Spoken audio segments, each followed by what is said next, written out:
రేపు బక్రీద్ పండుగకు హైదరాబాద్ సిద్ధమైంది. నగర వ్యాప్తంగా ఈద్గాలు, మసీదుల దగ్గర ప్రత్యేక ప్రార్థనలు చేయనున్నారు. సిటీలో అటు బందోబస్తు, ఇటు ట్రాఫిక్ డైవర్షన్స్ పై ఫోకస్ పెట్టారు. ముఖ్యంగా సౌత్ జోన్ పై స్పెషల్ ఫోకస్ పెట్టారు.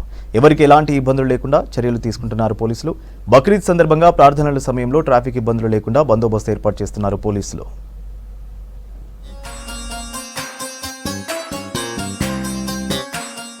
త్యాగాల పండుగ బక్రీద్. రంజాన్ తర్వాత బక్రీద్ పండుగను ఘనంగా జరుపుకుంటారు ముస్లింలు. రేపు బక్రీద్ పర్వదినం సందర్భంగా సిటీలో కట్టుదిట్టమైన భద్రతా ఏర్పాట్లు చేశారు పోలీసులు. మీరాలం ఈద్గా దగ్గర ప్రత్యేకమైన ప్రార్థనలకు సుమారు 30 నుండి 35 వేల మంది హాజరయ్యే అవకాశం ఉన్నట్లు అంచనా వేశారు. ఇందుకు తగ్గట్లుగా మీరాలం ఈద్గా దగ్గర భారీ బందోబస్తు ఏర్పాట్లు చేస్తున్నారు. దీంతో పాటు రేపు ప్రార్థనల సందర్భంగా మీరాలం ఈద్గా పరిసరాల్లో ట్రాఫిక్ ఆంక్షలు విధించారు పోలీసులు.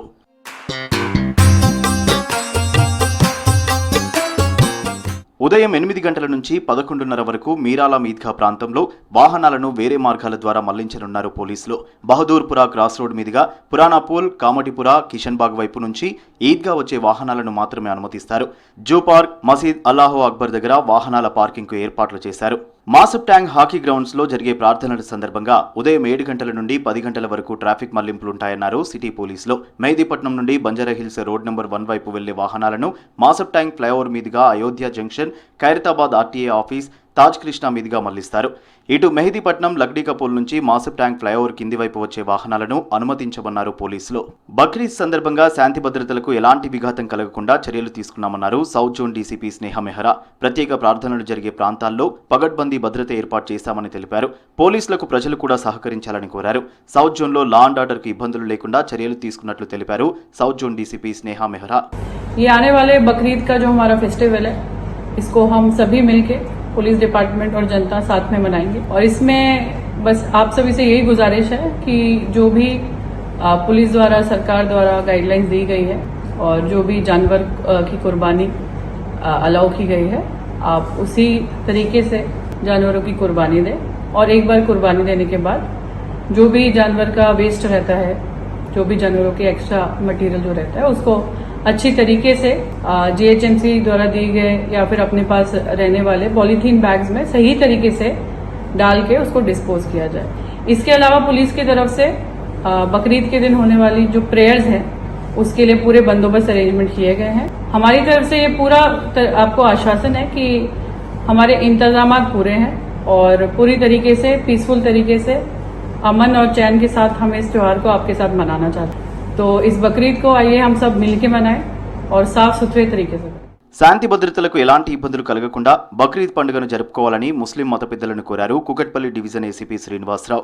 కుకట్పల్లిలోని ఎన్కేఎన్ఆర్ గార్డెన్లో ముస్లిం మత పెద్దలతో సమావేశమయ్యారు ఏసీపీ. పండుగ సందర్భంగా పాటించాల్సిన నియమ నిబంధనలను వారికి సూచించారు ఏసీపీ శ్రీనివాసరావు. బక్రీద్ పండుగ సందర్భంగా శాంతి భద్రతల విషయంలో అన్ని జాగ్రత్తలు తీసుకున్నారు పోలీసులు. ఓవైపు ట్రాఫిక్ ఆంక్షలు విధించడంతో పాటు పబ్లిక్ సహకరించాలని కోరారు. హైదరాబాద్ సీసీఎస్లో వరుసగా అధికారుల అవినీతి బయటపడుతుండటంతో ప్రక్షాళన చేపట్టింది రాష్ట్ర సర్కార్. ఒక్కొక్కరుగా అవినీతి చేసి పట్టుబడడంతో డిపార్ట్మెంట్లో అధికారులను బదిలీ చేసింది. ఇప్పటికే 2 పోలీసు అధికారులు అవినీతి కేసులో అరెస్ట్ అయ్యారు. దీంతో సీసీఎస్లోని 16 మంది అధికారులను ట్రాన్స్ఫర్ చేస్తూ ఉత్తర్వులు జారీ చేశారు సిపి శ్రీనివాస్.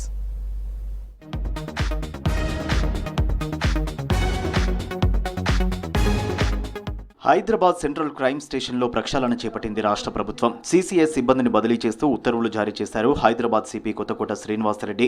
12 మంది సీఐలు, 4 ఎస్ఐలు బదిలీ చేస్తూ ఉత్తర్వులు ఇచ్చారు. మల్టీ జోన్ 2కు బదిలీ చేయాలని 12 మంది సీసీఎస్ ఇన్స్పెక్టర్లకు సిపి ఆదేశించారు. సీసీఎస్లో అవినీతి ఆరోపణలతో సిపి చర్యలు చేపట్టినట్లు తెలుస్తోంది. వెంటనే రిలీవ్ చేయాలని సీసీఎస్ డీసీపీకి ఆదేశాలు జారీ చేశారు. సంచలనాత్మక నేరాలతో పాటు భారీ స్కామ్లను సీసీఎస్ అధికారులు దర్యాప్తు చేశారు. 25 లక్షల రూపాయల కంటే ఎక్కువ మొత్తంతో ఉన్న సొత్తు సంబంధిత నేరాలు, 75 లక్షలకు మించిన మొత్తంతో కూడిన మోసాల కేసులు సీసీఎస్ పరిధిలోనికి వస్తాయి. ఈ విభాగమే నేరుగా కొన్ని కేసులు నమోదు చేస్తుంది. నగరంలోని ఇతర పోలీస్ స్టేషన్లలో నమోదైన వాటిని సిటీ పోలీస్ కమిషనర్ దర్యాప్తు కోసం ఈ విభాగానికి బదిలీ చేస్తుంటారు. సీసీఎస్ దర్యాప్తు చేసే కేసుల్లో అత్యధికం కోట్లతో ముడిపడి ఉంటాయి. ఇలాంటి విభాగమే అవినీతిలో కూరుకుపోయి సంచలనంగా మారుతోంది.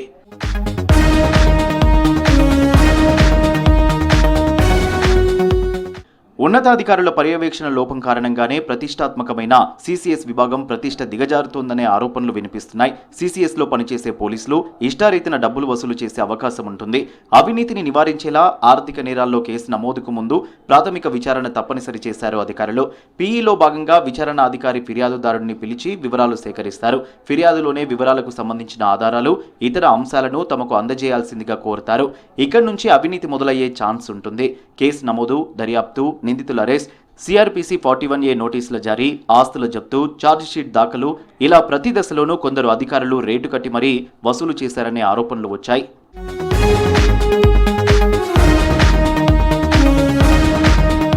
సీసీఎస్ విషయంలో మొన్న ఏసీపీ ఉమామహేశ్వరరావు, తాజాగా సీఐ సుధాకర్ను అరెస్ట్ చేశారు ఏసీబీ అధికారులు. అవినీతి ఆరోపణలు రావడంతో ఆయన నివాసంతో పాటు బంధువుల ఇళ్లలో సోదాలు నిర్వహించి వివిధ ఏరియాల్లో ప్రాపర్టీస్ గుర్తించారు. తర్వాత ఉమామహేశ్వరరావు కస్టడీలో కూడా ఏసీబీ అధికారులు కీలక విషయాలు సేకరించినట్లు సమాచారం. ఏసీబీ అధికారులను చూసి సీసీఎస్ సీఐ సుధాకర్ పరుగులు పెట్టడంతో ఆయన వెంట అధికారులు పరిగెత్తి సినీ ఫక్కీలో చేసి పట్టుకున్నారు. ఈవోడ్జీలో సీఐగా నిధులు నిర్వహిస్తున్నాడు సుధాకర్. ఓ కేసు విషయంలో 15 లక్షలు డిమాండ్ చేసి ముందు 5 లక్షలు తీసుకుని మరో 3 లక్షలు తీసుకుంటుండగా ఏసీబీకి రెడ్ హ్యాండెడ్ గా దొరికాడు.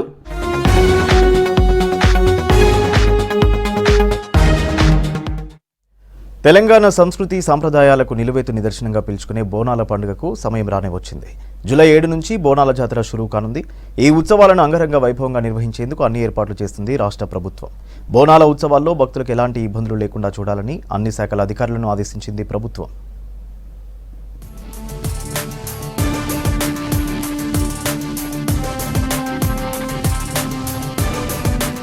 తెలంగాణ సంస్కృతి సాంప్రదాయాలకు ప్రతీకగా నిలిచే బోనాల పండుగను ఘనంగా నిర్వహించేందుకు సిద్ధమైంది రాష్ట్ర ప్రభుత్వం. ఇప్పటికే బోనాల పండుగపై మంత్రి కొండ సురేఖ సమీక్ష నిర్వహించారు. జూలై 7 నుంచి 29 వరకు నగరంలో వైభవంగా జాతర నిర్వహించేందుకు ఏర్పాట్లు చేస్తుంది. నగరంలోని 28 గుళ్లల్లో 9 మంది మంత్రులు అమ్మవార్లకు పట్టు వస్త్రాలు సమర్పించనున్నారు.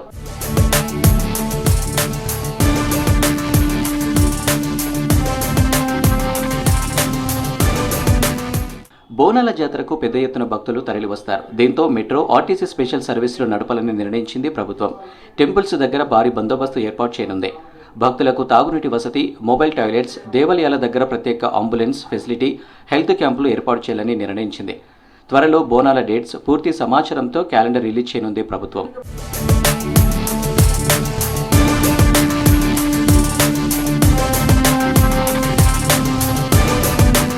సీఎం రేవంత్ రెడ్డిని లాల్ దర్వాజా సింహవాహిని అమ్మవారి బోనాలకు ఆహ్వానిస్తామన్నారు కాంగ్రెస్ ఎంపీ అనిల్ కుమార్ యాదవ్. సింహవాహిని అమ్మవారిని దర్శించుకున్నారు ఎంపీ అనిల్. అమ్మవారికి ప్రత్యేక పూజలు చేశారు. బోనాల పండుగ అయ్యాక టెంపుల్ డెవలప్మెంట్పై చర్చిస్తామన్నారు. దేశ రాజధాని ఢిల్లీలో కూడా ఘనంగా అమ్మవారి బోనాలు నిర్వహిస్తామన్నారు ఎంపీ. ప్రభుత్వం తరఫున కూడా బోనాలు సంబంధించిన ప్రిపరేటరీ మీటింగ్ కూడా జరగడం జరిగింది. మాకు పండుగని పెద్ద ఎత్తున కూడా విజయవంతం చేసిన తర్వాత లాల్ దర్వాజా సంబంధించిన గుడి ఏదైతే విషయాలు ఉన్నాయో కూడా స్వయంగా వీలైతే ముఖ్యమంత్రి గారు స్వయం టైం తీసుకొని మీ అందరినీ కూడా ముఖ్య నాయకులు ఎవరైతే గుడికి సంబంధించిన కమిటీ మెంబర్స్ కావచ్చు, మాజీ చైర్మన్లు కావచ్చు, మాజీ కమిటీ మెంబర్స్ కావచ్చు, మీరు అందరు కూడా కూర్చొని ఒకసారి డిస్కస్ చేసిన తర్వాత ముఖ్యమంత్రి గారికి తీసుకెళ్లి ముఖ్యమంత్రి గారికి కూడా రిప్రజెంటేషన్ ఇచ్చి మళ్ళీ ఎట్టి పరిస్థితిలో కూడా అమ్మవారి గుడి డెవలప్మెంట్ మనం అందరం కూడా కలిసి చేసుకోవాల్సిన బాధ్యత మనందరిపైన ఉంది. లాల్ దర్వాజా సింహవాహిని అమ్మవారి బోనాలు ఘనంగా జరిపేందుకు ఏర్పాట్లు చేస్తున్నారు నిర్వాహకులు. జూలై 28న ఆషాఢ మాసం బోనాలకు మహంకాళి అమ్మవారి ఆలయం ముస్తాబవుతుంది. 28న బోనాలు రంగం ఊరేగింపు జరగనుంది. ఈ జూలై 19వ తారీఖున అభిషేకం మరియు శిఖర పూజతో ప్రారంభమై మళ్ళీ 28వ తారీఖు బోనాలు, మళ్ళా అమ్మవారి ఊరేగింపు, మళ్ళీ గావు కార్యక్రమం సోమవారం ఉంటుంది 29వ తారీఖున. అంటే ఈ పండుగ ఇంతకుముందు ఏ విధంగా అయితే జరిగిందో అత్యంత వైభవంగా మన తెలంగాణ సంస్కృతి సాంప్రదాయాలను ప్రతిబింబించే విధంగా బోనాలను ప్రశాంతంగా నిర్వహించేలా జీహెచ్ఎంసీ, విద్యుత్, అగ్నిమాపక, వైద్య, పోలీస్ శాఖలు సమన్వయంతో పనిచేయాలని ఆదేశించింది ప్రభుత్వం.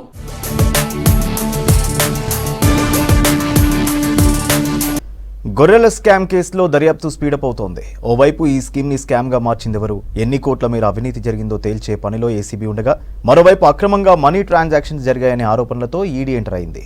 చిన్న చీటింగ్తో బయటపడ్డ ఈ కేసును తవ్వగా కోట్ల రూపాయల అవినీతి బయటపడుతుంది. ఇప్పటికే పశు సంవర్ధక శాఖలోని అధికారులను అరెస్ట్ చేసింది ఏసీబీ.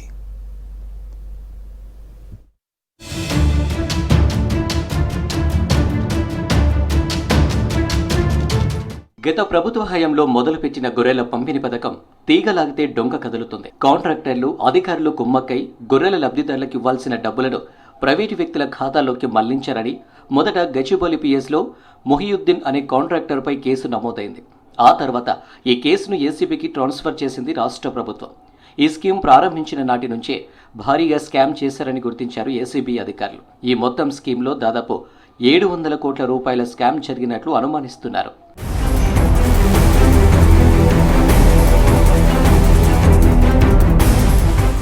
ఈ కేసును విచారిస్తున్న ఏసీబీ అధికారులు స్కామ్తో ప్రమేయం ఉందని పశుసంవర్ధక శాఖ మాజీ డైరెక్టర్ రామచందర్ నాయక్తో పాటు మాజీ మంత్రి తలసాని శ్రీనివాస్ యాదవ్, ఓఎస్డీ కళ్యాణ్ను అరెస్టు చేశారు. అయితే వీరిని 3 రోజుల పాటు కస్టడీకి తీసుకుని విచారించారు. వీరిచ్చిన సమాచారం ప్రకారం ఈ స్కామ్కు కీలక సూత్రధారి అప్పటి షిప్ ఫెడరేషన్ ఎండీ డైరెక్టర్ లక్ష్మారెడ్డిగా అనుమానిస్తున్నారు ఏసీబీ అధికారులు.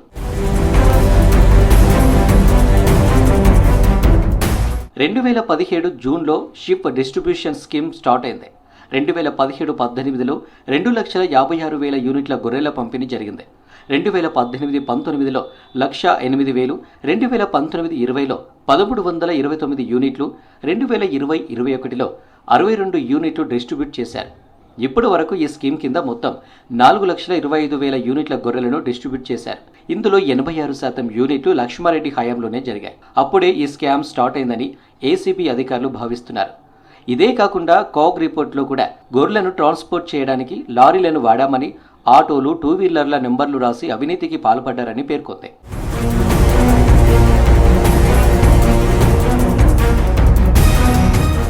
ఈ స్కీమ్ మొదలుపెట్టిన నాటి నుంచే ఒక్కో యూనిట్కి 10 నుంచి 18 వేల వరకు కమిషన్ని అధికారులు తీసుకుంటున్నారని గొర్రెల, మేకల పెంపకదారులు ఆరోపిస్తూ వచ్చారు. ఇదే విషయంపై అప్పటి మంత్రి తలసానితో పాటు ఉన్నతాధికారులను కలిసి విచారణ చేయాలని కోరారు. కానీ అప్పటి బీఆర్ఎస్ ప్రభుత్వంలో ఉన్న మంత్రులు కానీ ఉన్నతాధికారులు ఎవరూ వీరి ఆరోపణలను పట్టించుకోలేదు.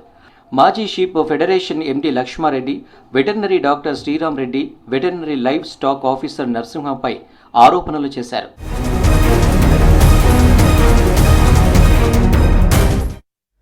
గత బీఆర్ఎస్ ప్రభుత్వం చేసిన అప్పుల కారణంగా రాష్ట్ర ఆర్థిక పరిస్థితి దెబ్బతిందని ఆరోపించారు శాసనసభ స్పీకర్ గడ్డం ప్రసాద్ కుమార్. కాంగ్రెస్ ప్రభుత్వం ఫీజు రీయింబర్స్మెంట్ పథకాన్ని పూర్తి స్థాయిలో అమలు చేస్తుందన్నారు. హైదరాబాద్ లగ్డీ కపుల్లో ఎంఎస్ఆర్ చారిటబుల్ ట్రస్ట్ ఆధ్వర్యంలో 90% పైగా మార్కులు సాధించిన 100 మంది 10th ఇంటర్ డిగ్రీ విద్యార్థులకు 10,000 చొప్పున చెక్కులను పంపిణీ చేశారు స్పీకర్. బడిబాట కార్యక్రమం ద్వారా విద్యార్థులకు అవసరమైన బుక్స్, యూనిఫామ్లతో పాటు స్కూల్స్లో కూడా మెరుగైన సౌకర్యాలు కల్పిస్తున్నట్టు స్పష్టం చేశారు స్పీకర్. జరగకుండా ఆన్లైన్ ద్వారా దీన్ని సెలెక్ట్ చేసి పిల్లలకు అందజేస్తున్నది ఈ చారిటబుల్ ట్రస్టు. మరి నేను కోరుకునేది ఒకటే, తెలంగాణ స్పీకర్గా ఈ ట్రస్ట్ ద్వారా ఈ ఒకటే కాకుండా ఇంకా పేద విద్యార్థుల కోసము ఇంకా వేరే వేరే ప్రోగ్రామ్స్ కూడా తీసుకోవాలని చెప్పేసి మరి వారిని కోరుతున్నా. వారితో పాటు వారి సతీమణి శిరీష కూడా, వాళ్ళ పుత్రుడు, పుత్రిక కూడా ఈ సంస్థకు సాయం చేస్తున్నారని చెప్తున్నారు. చాలా అభినందనీయము. మరి అదేవిధంగా ఈరోజు తీసుకుంటున్న 1 కోటి రూపాయల ఆర్థిక సహాయము విద్యార్థులకు అందరినీ అభినందిస్తూ, మరి అదేవిధంగా వారి తల్లిదండ్రులను కూడా అభినందిస్తూ పిల్లలను మంచి చదువులు చదివిస్తున్నందుకు మరి ప్రభుత్వ పరంగా కూడా విద్యకు సంబంధించి, హెల్త్కు సంబంధించి చాలా పెద్ద కార్యక్రమాలు చేస్తున్నాం. బడ్జెట్లో పెద్ద ఎత్తున బడ్జెట్ కేటాయింపులు జరుపుతున్నాం. మరి ఇప్పటికే ఈ సంవత్సరానికి సంబంధించిన పాఠ్య పుస్తకాలు కానీ, నోట్బుక్స్ కానీ, పిల్లల డ్రెస్సులు కానీ, మరి అదేవిధంగా గురుకుల్ స్కూల్కు సంబంధించిన విషయాలు కానీ చాలా పెద్ద ఎత్తున ఈ విద్య కోసము, మరి అదేవిధంగా ఆరోగ్యం కోసము ఈ రాష్ట్ర ప్రభుత్వము, రాష్ట్ర ముఖ్యమంత్రి శ్రీ రేవంత్ రెడ్డి గారు పెద్ద ఎత్తున ఖర్చు చేసే విషయాన్ని మీ ద్వారా ఈ తెలంగాణ ప్రజలకందరికీ నేను తెలియజేస్తున్నాను.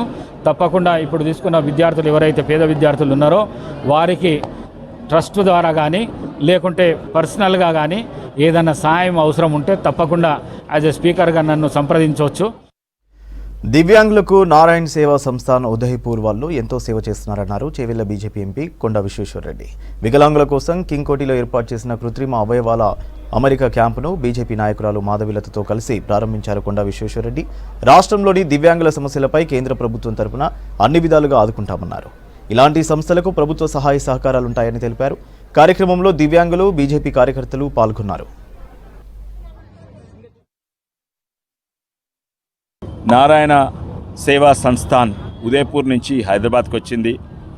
వాళ్ళు ఇక్కడికి వచ్చి వికలాంగులకు వేలాది మంది వికలాంగులతోటి ఎన్నో ఏండ్ల సంది పనిచేస్తుండ్రు.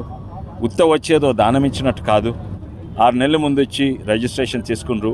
వాళ్ళకు ఒక్కొక్క వికలాంగులకు కొందరు కాళ్ళు పోయినాయి, కొన్ని చేతులు పోయినాయి, వీళ్ళందరికీ కొన్ని ఏళ్ళు పోయినాయి. వీళ్ళందరికీ కూడా వికలాంగులకు ఆర్టిఫిషియల్ లిమ్స్ వాళ్ళ సైజు మెజర్మెంట్ చేసుకొని అవి అక్కడ ఉదయపూర్లో వాళ్ళ హైటెక్ ఫ్యాక్టరీలో మ్యానుఫ్యాక్చర్ చేసి మళ్ళీ ఇక్కడికి వచ్చి ఈరోజు ఫిట్టింగ్ చేస్తుండ్రు. వేలాది మంది కుల మత భేదాలు లేకుండా నిజంగానే గొప్ప వ్యక్తులు, గొప్ప సంస్థ. అది కూడా వాళ్ళు హై టెక్నాలజీ తోటి మయో ఎలక్ట్రిక్ అంటే ఆ ఏళ్ళు ఆడేటట్టు ఇప్పుడే చూసినాము. ఒక చేయలేనైనా చెయ్యి ఆర్టిఫిషియల్ చెయ్యి ఆడేదే కాక ఏళ్లతోటి పట్టుకొని నీళ్ళు తాగుతుండు, ఏళ్లతోటి పెన్ను పట్టుకొని రాస్తుండు. నిజంగానే ఈ రోజుల్లో ఈ ఫంక్షన్లో ఈ డిస్ట్రిబ్యూషన్ ఫిట్టింగ్ ఫంక్షన్లో పాల్గొన్నందుకు నాకు నారాయణ సేవా సంస్థ డైరెక్టర్లు వాళ్ళు ప్రశాంత్ అగర్వాల్ గారు, వారి తండ్రి, వీళ్ళందరికీ మరీ ధన్యవాదాలు. ఇటువంటి సంస్థలు నిజంగానే ముందుకు రావాలి. అట్లే మన హైదరాబాద్ నుంచి కూడా కమల్ నారాయణ రాఠీ గారు, మళ్ళీ గొప్ప వ్యక్తులు, ఇటువంటి వ్యక్తులు మన భారతదేశంలో ఉంటే నిజంగానే గర్వపడాలి. అదే కాక ఇటువంటి ఆర్టిఫిషియల్ లిమ్స్ ఇండియాలో కూడా దొరుకుతున్నాయి, అమెరికా నుంచి వస్తున్నాయి. అమెరికా నుంచి వచ్చేది 5-10 లక్షలు అవుతుంది, చిన్నవి 1 లక్ష అవుతుంది. అవి ఇక్కడ ఉచితంగా ఇస్తున్నారు. కానీ వేరే దేశాలకు, ఆఫ్రికా అటువంటి దేశాలకు ఎక్స్పోర్ట్ చేస్తున్నారు తక్కువ ధరల. ఇది కూడా టెక్నాలజీ, మ్యానుఫ్యాక్చరింగ్ ఇవన్నీ కూడా ఆత్మనిర్భర్ భారత్ అనేది, లేకుంటే ఇవన్నీ బయట నుంచి వచ్చేది. విద్యుత్ అక్రమాలపై వేసిన జ్యుడిషియల్ కమిషన్ను కేసీఆర్ వ్యతిరేకించడాన్ని తప్పుబట్టారు విద్యుత్ రంగ నిపుణులు తిమ్మారెడ్డి. భద్రాద్రి ప్లాన్ సరిగా లేకపోవడంతో ప్రభుత్వానికి భారీగా అవసరమైన ఖర్చు పెరిగిందన్నారు. ఛత్తీస్గఢ్ జెన్కోతో పీఏపీ చేసుకోకుండా అక్కడి డిస్కంలతో విద్యుత్ కొనుగోలు చేశారన్నారు విద్యుత్ రంగ నిపుణులు తిమ్మారెడ్డి. ఒప్పందం కానీ లేకుంటే భద్రాద్రి పవర్ ప్లాంట్ కానీ యాదాద్రి పవర్ ప్లాంట్ కానీ అప్పుడున్న పరిస్థితులకు ఏ విధమైన సొల్యూషన్ కాదు. కానీ అది చూస్తే ఆ సమయం లోపలే అప్పుడే ఆల్రెడీ కాంగ్రెస్ హయాంలో ప్రారంభించిన కొన్ని విద్యుత్ కేంద్రాల యొక్క నిర్మాణం సాగుతున్నదంట. ఇటు సింగరేణి పవర్ ప్లాంట్ 1200 మెగావాట్ల సామర్థ్యం పవర్ ప్లాంట్ కానీ, అట్లాగే కాకతీయ పవర్ ప్లాంట్ కానీ, అట్లాగే జూరాల హైడల్ పవర్ ప్లాంట్ కానీ వీటి నిర్మాణం సాగుతున్నాయి. అవి త్వరగా వాటి నిర్మాణం కంప్లీట్ అయిపోయి 2015-16 సంవత్సరం అంటే అక్కడ ఉత్పత్తి ప్రారంభమైంది. ఈ పవర్ ప్లాంట్ వల్లనే దాదాపు 2017 సంవత్సరం వచ్చేటప్పటికి తెలంగాణ ప్రభుత్వంలో సర్ప్లస్ పవర్ కెపాసిటీ స్థాయికి నెలకొన్నట్టు. అంటే నిజంగా ఈ కేసీఆర్ చెప్తున్నట్టు ఈ 3 పవర్ ప్లాంట్ ఛత్తీస్గఢ్ కానీ, యాదాద్రి కానీ, భద్రాద్రి కానీ తెలంగాణ యొక్క సమస్యలు పరిష్కరించడం గురిబండగా తయారైపోయిందండి. కమిషనర్ ఆఫ్ ఎంక్వైరీ యాక్ట్ చట్టం ప్రకారం ఇవి భద్రాద్రి కానీ, యాదాద్రి కానీ అవి రాష్ట్ర ప్రభుత్వం యొక్క జెన్కో నిర్ణయిస్తుంది కాబట్టి అందులో కొన్ని సమస్యలు వచ్చాయి కాబట్టి వాటిని ఎంక్వైరీ చేయడం కోసం కమిషన్ పెట్టారు. అంతేగాని ఈ తెలంగాణ రెగ్యులేటరీ కమిషన్ యొక్క నిర్ణయాలను అసెస్ చేయడం కోసం కాదు. అంతవరకు చూసుకుంటే అది ఎటువంటి చట్ట వ్యతిరేకమైన స్టెప్ కాదన్నట్టు. మొత్తం కేసీఆర్ ఇచ్చిన మొత్తం జవాబు చదివితే అది ఎట్లా తప్పించుకోవాలని ఉన్నది. కానీ వీళ్ళకి అవసరమైన ఇన్ఫర్మేషన్ ఎక్కడ ఇచ్చినట్టు లేదు. కొన్ని 2-3 దగ్గర చూసుకుంటే కూడా ఇంకా నిజంగా సమస్యలను ఒప్పుకున్నట్టే ఉన్నదంట. కానీ ఒకటి ఏం చేస్తుంటే ఈ భద్రాద్రి పవర్ ప్లాంట్ వచ్చేటప్పటికి ఇటు BHEL వాళ్ళ నుంచి ఒప్పందం కుదుర్చుకున్నాను. అంటే అప్పుడు ఏమైందంటే అప్పటికే BHEL వాళ్ళు ఉత్తరప్రదేశ్లో ఒక పవర్ ప్లాంట్కు మెషినరీ సప్లై చేయడం కోసం అగ్రిమెంట్ ఎంటర్ అయింది. కానీ అప్పుడున్న సుప్రీంకోర్టు ఆ కంపెనీకి సంబంధించిన కోల్ అలొకేషన్ క్యాన్సిల్ చేయడం ద్వారా అక్కడ వాళ్ళు ఉత్తరప్రదేశ్లో ప్రైవేట్ కంపెనీ వాళ్ళ విద్యుత్ కేంద్రాన్ని స్థాపించలేకపోయారు. కాబట్టి ఆ మెషినరీ అంతా BHEL దగ్గర అట్లాగే ఉన్నది. అప్పుడు వీళ్ళు ఏం చేస్తారంటే BHELలో మా దగ్గర ఆల్రెడీ మీకు మెషినరీ ఉన్నది, దాన్ని మీకు సప్లై చేసి మీకు 2 సంవత్సరాల లోపల దాన్ని స్థాపించి పెడతామన్నారు. ఆ విషయాన్ని కేసీఆర్ తన పత్రంలో మెన్షన్. కానీ అక్కడ సమస్య వచ్చింది అన్నట్టు. అంటే దాదాపు 2006-7 సంవత్సరాలు ఫ్యాబ్రికేట్ చేసిన మెషినరీని 2015-16 సంవత్సరంలో తీసుకొచ్చి లొకేషన్ దగ్గర పెట్టారు. కానీ లొకేషన్ పెట్టిన తర్వాత వాటిని సరైన ప్రొటెక్ట్ చేయకుండా ఓపెన్ ఏరియాలో పెట్టారండి. దానివల్ల ఇప్పుడు 2020 సంవత్సరం నుంచి భద్రాద్రి కేంద్రంలో ఉత్పత్తి ప్రారంభమైనా కానీ ఆ మెషినరీ సరిగా లేకపోవడం వల్ల చాలా సమస్యలు ఫేస్ చేస్తున్నాడు. కాబట్టి అసలు దాంతోపాటు ఓల్డ్ మెషినరీ కూడా వీళ్ళు ఎక్కువ రేటుకు పెట్టి కొన్నారండి. నిజంగా చెప్తే అప్పుడు అంటే అది సబ్ క్రిటికల్ టెక్నాలజీ అంట. Sub critical technology already outdated అయిపోయింది, దాన్ని ఎవరు కొనే పరిస్థితులు లేరు. కాబట్టి ఎవరికి పనికిరైన మెషినరీని BHEL వాళ్ళు తీసుకెళ్ళి తెలంగాణ మీద పెట్టారన్నట్టు. కానీ నిజంగా అది తక్కువ రేటు కొనడం పోయి వీళ్ళు ఇంకా ఎక్కువ రేటు కొన్నారు. అటు ఖర్చు పరంగా కూడా అది ఈ తెలంగాణ మీద భారం. దాంతోపాటు low quality substandard quality machinery supply చేయడం వల్ల దాన్ని నడపడం లోపల తెలంగాణ జెన్కో వాళ్ళు చాలా సమస్యలు ఫేస్ చేస్తున్నారు. ఇప్పటికీ దాదాపు 5 సంవత్సరాల వరకు రావాల్సిన స్పేర్ పార్ట్స్ 1 సంవత్సరం లోపల అయిపోయాయి అన్నట్టు. ఇంకా రాను కాబట్టి ఇప్పుడు ఏమంటే ఇప్పుడు అడిషనల్ స్పేర్ పార్ట్స్ కొంటే వాళ్ళు స్పేర్ పార్ట్స్ కోసం బయట నుంచి కొని ఇంకా ఎక్కువ ఖర్చును భరిస్తారు. ప్రభుత్వ నిధులతో కంటోన్మెంట్ను ఆదర్శ నియోజకవర్గంగా తీర్చిదిద్దుతామన్నారు ఎమ్మెల్యే శ్రీ గణేష్. పలు ఏరియాల్లో పర్యటించి ప్రజల సమస్యలను అడిగి తెలుసుకున్నారు. రసూల్పుర, ఏఎంహెచ్ఓ కాలనీ, లేపాక్షి నగర్లో పర్యటించారు. కాలనీల్లోని డ్రైనేజ్, తాగునీరు, విద్యుత్ సమస్యలను ఎమ్మెల్యే దృష్టికి తీసుకొచ్చారు స్థానికులు. అందుకు స్పందించి సమస్యలను వెంటనే పరిష్కరించాలని అధికారులకు ఫోన్ చేసి ఆదేశించారు ఎమ్మెల్యే. త్వరలోనే ప్రజల సమస్యలన్నింటినీ పరిష్కరిస్తానని హామీ ఇచ్చారు. నాలా నీళ్లు కూడా లోపలికి వచ్చేస్తుంది, ఇంట్లోకి వస్తుంది, పాములు తేళ్లు వస్తుందని కొంతమంది మహిళామణులు కూడా మక్కలు చెప్పడంతో వాళ్ళకు కూడా కంటోన్మెంట్ బోర్డు పర్మిషన్ తీసుకొని అక్కడ రిటర్నింగ్ వాళ్ళు కూడా కట్టించడం జరిగింది. అదే మాదిరిగా మీకు కూడా డ్రైనేజ్ లైన్ లేదన్నా కూడా నీళ్ళు పోవడానికి నేను కూడా వీలైనంత వారికి నా సొంత నిధులతోటి ఆ రోజు సహకరించడం జరిగింది. ఇవన్నీ గత పాలకులు నిర్లక్ష్యం, గత పాలకులు మీ మీద ఏమాత్రం ఇంట్రెస్ట్ లేకుండా వైఫల్యాలతోటే మీకు కావాల్సింది ప్రభుత్వ పరంగా చేయాల్సిన అవసరం ఉన్నప్పుడు నేను కూడా మీ అందరికీ తెలుసు, గత 15 సంవత్సరాల నుంచి నేను ప్రజల పక్షంలో ఉండి పోరాటం చేశాను ప్రభుత్వాల మీద. తర్వాత నా సొంత ఫౌండేషన్ పెట్టుకొని కూడా నాతో తోచినంత మా మహిళామణులందరూ ఇంటికే పరిమితమయ్యారు. ఈరోజు ఏది కొనకపోయినా స్థిరం ఉంది. కుటుంబాలు బాగుంటే సమాజం బాగుంటుంది ఉద్దేశంతో నాతో తోచినంత మహిళా సాధికారిత గురించి ట్రైనింగ్ సెంటర్లు కూడా ఏర్పాటు చేశాం. ఇవన్నీ ఒక భాగంతో మీరందరూ మొన్న బై ఎలక్షన్లో అందరూ కూడా కష్టపడి సొంతం కొడుకులాగా, తమ్ముళ్లాగా, అన్నలాగా ప్రతి ఒక్కరూ సహకరించిన వారికి హృదయపూర్వకంగా ధన్యవాదాలు తెలుపుతున్నాం. మెదక్లో జరిగిన ఘటన దురదృష్టకరమన్నారు ఎమ్మెల్యే మైనంపల్లి రోహిత్. కొంతమంది స్వార్థం కోసం శాంతి భద్రతలకు విఘాతం కలిగించి ప్రజలను భయభ్రాంతులకు గురి చేశారని అన్నారు. శాంతి భద్రతలకు విఘాతం కల్పించిన వారిపై తక్షణమే కఠిన చర్యలు తీసుకోవాలని డీజీపీని కోరినట్లు తెలిపారు. ప్రజలంతా సుఖ సంతోషాలతో ఉండేలా పోలీసులు చర్యలు తీసుకుంటున్నారని తెలిపారు ఎమ్మెల్యే రోహిత్. పట్టణంలో ఏదైతే ఘటన జరిగిందో చాలా బాధాకరం, దురదృష్టకరం. ఎవరైతే కొంతమంది వారి స్వార్థం కోసం మా మెదక్ శాంతి భద్రతలకు భంగం కలిగిస్తూ మా మెదక్ ప్రజలను ఎవరైతే ఇబ్బంది పెడతా ఉన్నారో వారందరి మీద కూడా కఠినమైన చర్యలు తీసుకోవాలని చెప్పి డీజీపీ గారిని కోరడం జరిగింది. ఇందులో ఎంత పెద్ద వారున్నా ఎవరున్నా ఉపేక్షించేది లేదు, వదిలేది లేదు. అందరి మీద కూడా కఠినమైన చర్యలు తీసుకుంటాం.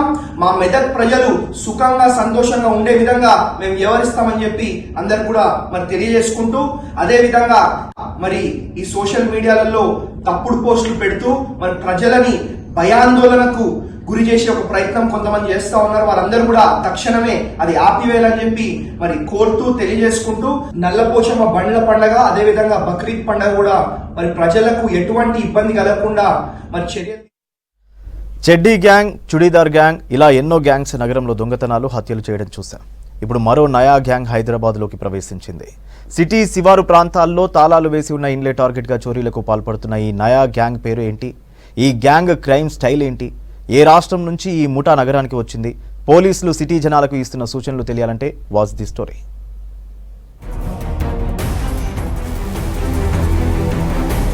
హైదరాబాద్ మహానగరంలో చెడ్డీ గ్యాంగ్, చుడిదార్ గ్యాంగ్లు గతంలో చోరీలకు పాల్పడిన విషయం తెలిసిందే.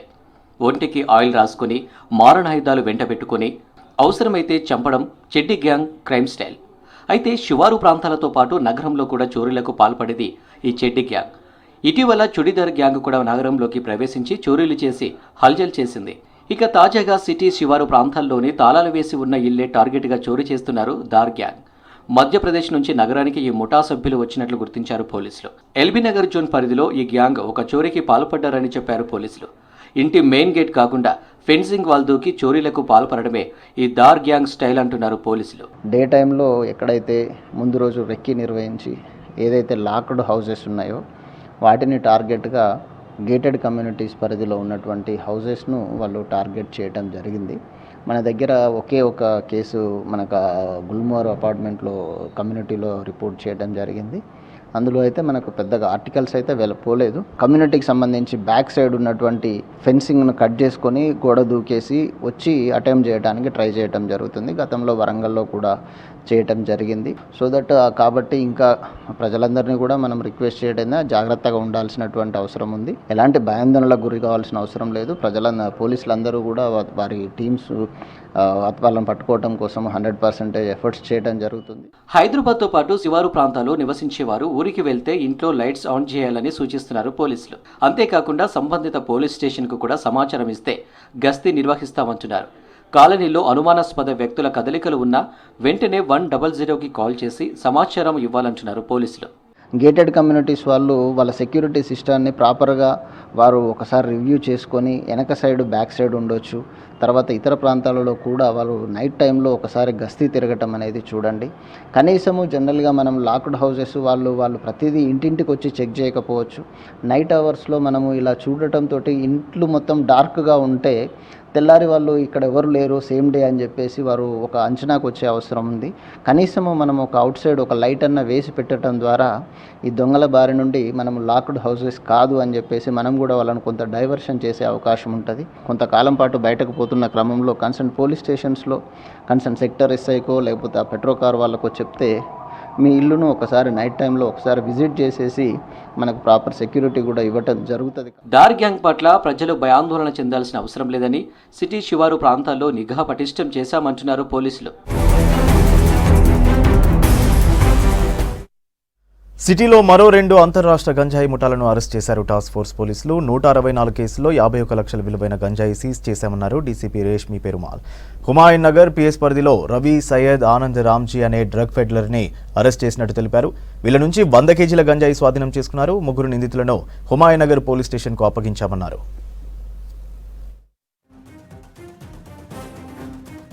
164 kgs of ganja was seized. Total property worth 51 lakhs by our task force teams along with local police. So deentlo two cases are there. First case is regarding Humayun Nagar PS limits, crime number 253.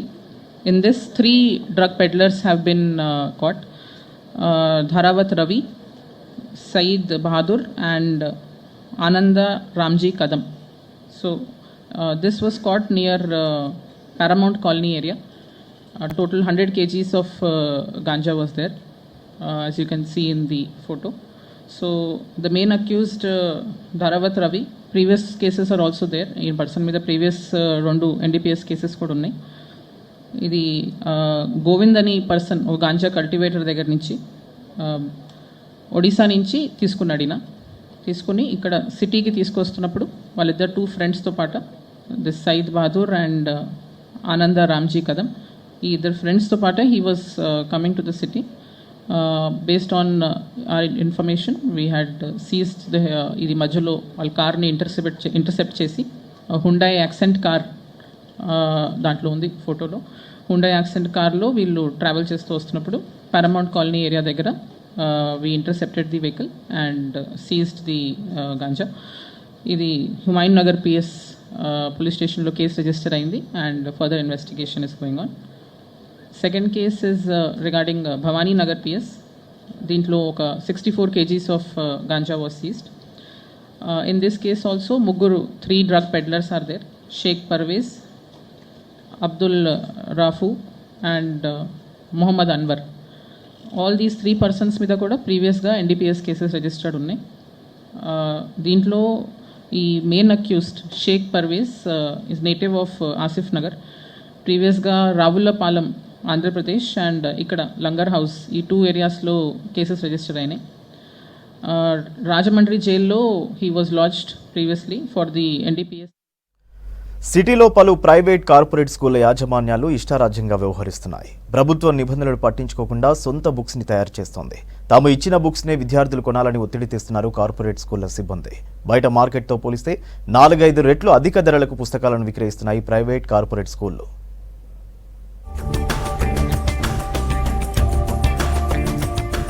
విద్యా విధానంపై ప్రభుత్వ నిబంధనల్ని private corporate విద్యా సంస్థలు పట్టించుకోవటం లేదు. తక్కువ ధరకు దొరికే పుస్తకాల్ని విద్యార్థులతో కొననివ్వకుండా వారే సొంతంగా బుక్స్ తయారు చేసి 2 అధిక ధరకు అమ్ముతున్నాయి పలు కార్పొరేట్ స్కూల్లో. బయట మార్కెట్లో పుస్తకాల ధర 600 నుంచి 1000 రూపాయల వరకు ధరలు ఉంటే ప్రైవేట్ కార్పొరేట్ స్కూళ్లు మాత్రం వాటిని 4000 నుంచి 15000 వరకు అమ్ముతున్నాయి. తక్కువ ధరకు దొరకాల్సిన పాఠ్య పుస్తకాలు ఎక్కువ ధరకు విక్రయిస్తుండటంతో తల్లిదండ్రులు నష్టపోతున్నారు. ప్రభుత్వ ఆదేశాల ప్రకారం SCERT ముద్రించిన పుస్తకాల్ని కొనుగోలు చేయటం లేదు పలు ప్రైవేట్ స్కూళ్లు. పాఠ్య పుస్తకాలతో పాటు నోట్ పుస్తకాలు, స్టేషనరీ, యూనిఫామ్స్, షూ, బెల్ట్, టై, బ్యాగ్ల వంటి వాటిని తమ దగ్గరే కొనాలంటూ తల్లిదండ్రులకు హుకుం జారీ చేస్తున్నాయి. చదువు పేరుతో అన్ని రకాలుగా దోపిడీకి పాల్పడుతున్నాయి. అయితే నిబంధనలు పాటించకపోయినా విద్యాశాఖ అధికారులు చర్యలు ఎందుకు తీసుకోవట్లేదని విమర్శలు వస్తున్నాయి. ప్రభుత్వ పాఠ్య పుస్తకాల్ని వినియోగించకపోతే గుర్తింపును ఎందుకు రద్దు చేయకూడదో చెప్పాలని ఆయా స్కూల్లో యాజమాన్యాలకు నోటీసులు ఇవ్వట్లేదు విద్యాశాఖ అధికారులు.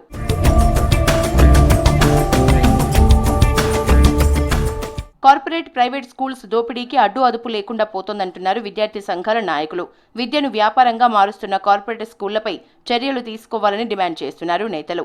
ఇష్టారీతిన స్కూల్ ఫీజులు పెంచకుండా కార్పొరేట్ స్కూళ్లను అదుపు చేయాలని కోరుతున్నారు విద్యార్థి సంఘం నేతలు. తెలంగాణ రాష్ట్రంలో ప్రధానంగా హైదరాబాదు, రంగారెడ్డి, మేడ్చల్ జిల్లాలోని ఇతర విద్యా కేంద్రాలు ఉన్నటువంటి కొన్ని ప్రైవేటు కార్పొరేట్ విద్యా సంస్థలు ప్రభుత్వం ఏదైతే పాఠ్య ప్రణాళిక రూపొందించిందో, పాఠ్య పుస్తకాలు రూపొందించిందో ఆ కరిక్యులంని వాడకుండా వాళ్లే సొంతంగా పాఠ్యపుస్తకాల ద్వారా కొంత లాభాలను సంపాదించాలని సొంతంగా బుక్కుల్ని ప్రింట్ చేసుకొని ఇతర సిలబస్ను తీసుకొచ్చుకొని ఇది మేము చెప్తున్న బుక్కులు లేదంటే మేము చెప్తున్నటువంటి కరిక్యులం వీటిని ఖచ్చితంగా వాడాలి మా పాఠశాల చదువుతున్న విద్యార్థులు అనే పేరుతో ఈరోజు వేలాది రూపాయలు పాఠ్యపుస్తకాల కోసం తీసుకుంటున్న పరిస్థితి కనిపిస్తూ ఉంది.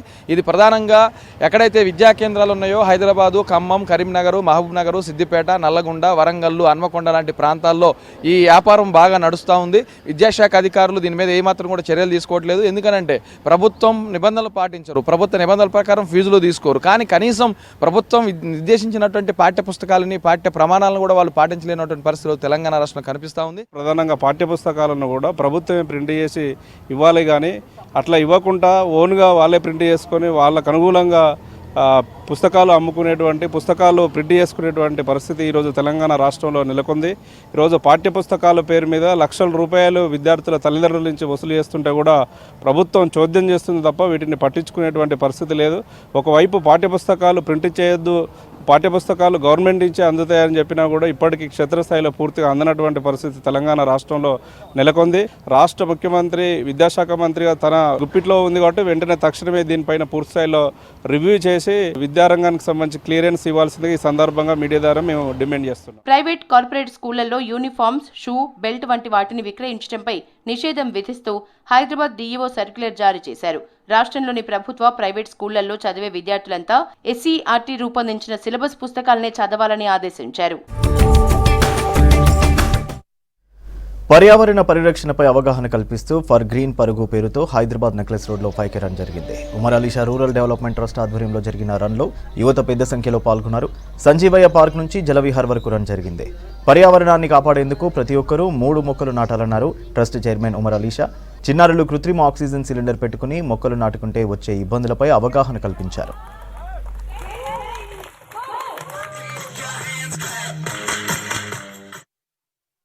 ప్లాంట్స్ నుంచి ఆక్సిజన్ కావాల్సినంత వస్తువులు రావడం చేత మన ఆక్సిజన్ మనకి ఇంపార్టెంట్ కనుక ఆక్సిజన్ ద్వారా మన హెల్త్ చక్కబడుతుంది కనుక ప్రతి ఒక్కరికి కూడా ప్లాంట్స్ వేయాలన్నమాట.